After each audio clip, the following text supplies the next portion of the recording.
Okay, so I have been at it for about, I don't know, 45 minutes or so.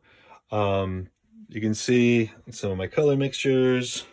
I've gone through several, well, a couple of these, paper towels, just lots of dabbing, lots of mixing.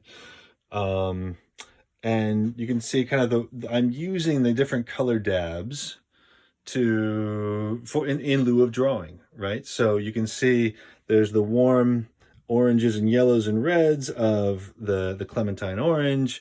You can see some of the dark purple blacks of the eggplant and the different speckled greens of the watermelon. That watermelon is going to be particularly tricky.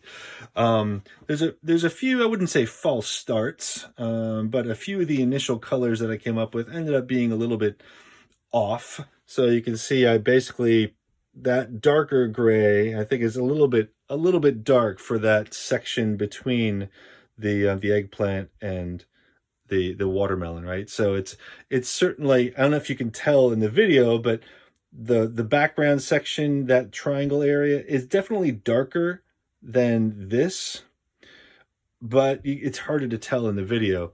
But not quite like the darkness between that gray and, like, these out here.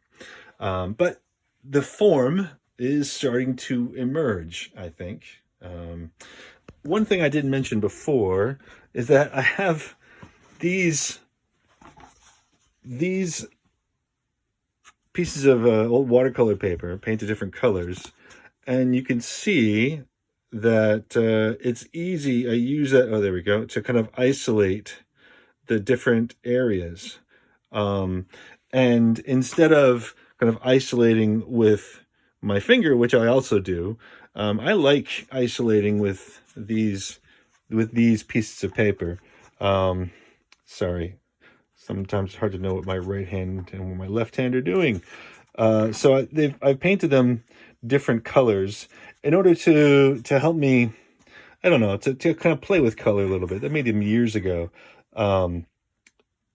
If an isolated color against blue looks different than that same isolated color against yellow and against green. And so I've experimented with varying success about, how can I kind of enforce a color shift by looking at everything against one color as opposed to against a neutral.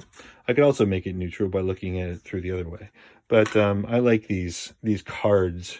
I think it's like 400-pound Arches watercolor paper. It's nice. It's more like cardstock than paper. But anyway,